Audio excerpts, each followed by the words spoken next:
ان قوم اتخذوا هذا القرآن مهجورا. قیامت میں اللہ کے رسول کہیں گے اے اللہ میری قوم نے قرآن کو چھوڑ دیا تھا, قرآن کو چھوڑ دیا تھا, قرآن کو پڑھتی نہیں تھی, قرآن پر غور نہیں کرتی.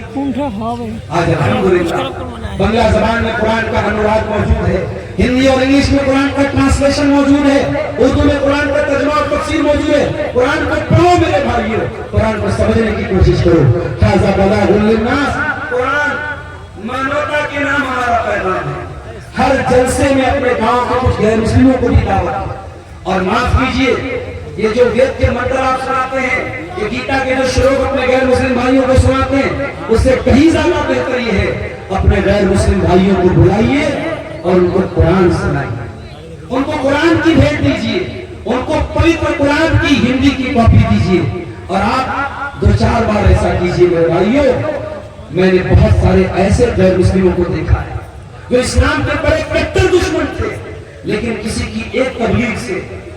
ایک بہت بڑے عالم ہماری جماعت اہل حدیث کے ہیں مولانا عبداللہ جولم عمری مدنی, نام سنا ہوگا آپ نے, یہ نیپال کے رہنے والے ہیں اور یہ بہت دور تمل ناڈو میں پڑھاتے ہیں جامعہ دارالاسلام مرادآباد میں حدیث کے استاد. ایک مرتبہ بنارس آئے, میں بھی ملنے گیا, انہوں نے کہا مولانا صاحب آپ اتنے بڑے وقتہ ہیں, خطیب ہیں, آپ اپنے شہر کے غیر مسلموں کو کیا اسلام کی تبلیغ کرتے ہیں؟ میں نے کہا نہیں, ایسا کوئی ماحول نہیں ہے, بنارس کو کوئی دھارمک شہر ہے, وہاں ایسا ماحول نہیں ہے. تو مولانا عبداللہ جولم عمری مدنی کو میں نے دیکھا, ہمت دیکھی انسان کی. انہوں نے کہا کہ آپ اپنے علاقے میں تھانے پر گئے, میرے علاقے کے تھانے پر گئے اور تھانے دار سے جا کر کے بیٹھ کر کے اس کو اسلام کے بارے میں سمجھایا, اسلام کی تبلیغ کی.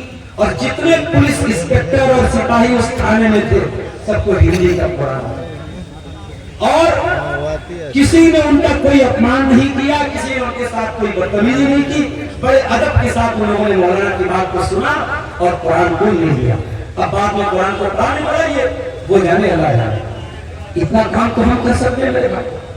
آپ کے آس پاس کے گاؤں میں بہت سارے غیر مسلم رہتے ہیں, آپ ان کے ساتھ لین دین کرتے ہیں, ان کے ساتھ آپ کا اٹھنا بیٹھنا ہے, آپ کتنا تو کر دیں زندگی میں, ان کو قرآن ایک مرتبہ آپ دے دیں. قیامت میں اللہ پوچھے گا. تو بھارت میں رہتا تھا 80 کروڑ لوگ قرآن سے دور تھے, 80 کروڑ لوگ توحید سے دور تھے, 1 ارب کے قریب لوگ اللہ کو نہیں مانتے تھے, پیڑ پودوں کی عبادت کرتے تھے. تو ان کے بیچ میں لا الہ الا اللہ پڑھتا تھا. انہیں کبھی رب کا قرآن ان کو سنایا, انہیں کبھی توحید کا درس ان کو دیا. یہ بہت بڑی وجہ ہے میرے بھائی. ہمارے نبی نے تو پتھر کھائے اس اللہ کی توحید کو پھیلانے کے لیے, ہمارے نبی نے گالیاں سنی ہیں اس اللہ کی توحید کو پھیلانے کے لیے. اگر 2-4 پتھر ہمیں بھی کھانے پڑ جائیں, 2-4 گالیاں ہمیں بھی سننی پڑ جائیں, تو پیچھے مت رہنا, اللہ کی توحید کو گھر گھر تک پہنچانے کی کوشش کرنا. میرے عزیزوں, یہ بہت بڑی وجہ ہے ہماری ذلت و رسوائی کی. ہمارے مولانا شفیع اختر رشید صاحب آ چکے ہیں, 1-2 پوائنٹ بیان کر کے اور بات ختم کرتا ہوں, کیونکہ میں ابھی سفر سے آیا اور پھر کہیں نکلنا ہے. میں موضوع کیا ہے, مسلمانوں کی ذلت کے اسباب, مسلمان کیوں ذلیل ہیں, 1-2 وجہ اور بیان کر کے بات کروں. مسلمان اس لیے بھی ذلیل ہے کہ آج بہت سارے کام ہم کیوں کر رہے ہیں, پبلک کیا کہے گا, جنتا کیا کہے گا, لوگ کیا کہیں گے. کام صحیح ہے مگر لوگوں کے ڈر سے ہم نہیں کرتے, اور کبھی ایسا ہوتا کام غلط ہے مگر لوگوں کے ڈر سے ہم وہ کام کرتے ہیں. میرے بھائیوں, لوگوں کو راضی مت کرو, اللہ کو راضی. یہ لوگ قبر میں آپ کے کام نہیں آئیں گے. اللہ کے پیارے نبی فرماتے ہیں من التمس رضا اللہ بسخط الناس, جو اللہ کو راضی کر دے اور لوگوں کو ناراض کر دے, لوگوں کو ناراض کر کے اللہ کو راضی کر دے, کفاہ اللہ مؤونۃ الناس, اللہ اس کے لیے کافی ہو جائے گا. اور جو اپنے مالک کو ناراض کر. اور آخری بات اس بات پر اپنے گفتگو, تو پہلی رکعت میں قرآن کی سورہ سجدہ اور دوسری رکعت میں قرآن کی سورہ دہر. سورہ دہر میں اللہ کے الطعام علی حبہ مسکینا و یتیما و اسیرا.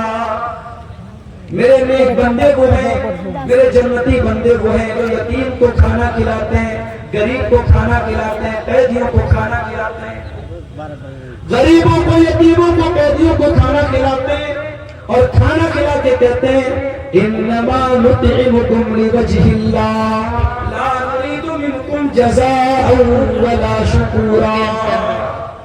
ہم تمہیں اللہ کے لیے کھانا کھلاتے ہیں, ہمیں تم سے کوئی شکریہ نہیں چاہیے, کوئی تھینک یو, کوئی دھنیواد نہیں چاہیے, کوئی بدلہ, کوئی ریوارڈ نہیں چاہیے. ہم تو اللہ کو راضی کرنا چاہتے ہیں. انا نخاف من ربنا یوما عبوسا قمطریرا. ہمیں اللہ کے عذاب کا ڈر ہے, ہمیں قیامت کے دن کا ڈر ہے, اس ڈر سے ہم تمہیں کھانا کھلاتے ہیں. میرے بھائی, اللہ کا ڈر پیدا کرو اور اپنی نیکیوں میں اخلاص کرو. یہ چند چیزیں ہیں, ان کو اگر ہم دور کر لیں, حضرت عمر کا قول پھر سے ریپیٹ کر رہا ہوں, اللہ نے ہمیں اسلام کے ذریعے عزت دی تھی اور آج بھی اگر اسلام کو فالو کریں گے اللہ ہمیں عزت دے گا. یہ داڑھی اسلام کی نشانی ہے, یہ ماتھے پر سجدے کا نشان اسلام کی نشانی ہے, یہ آپ کی عورت پر پردہ اسلام کی نشانی ہے. اسلام پر کبھی شرم مت کرنا, اسلام پر فخر کرنا.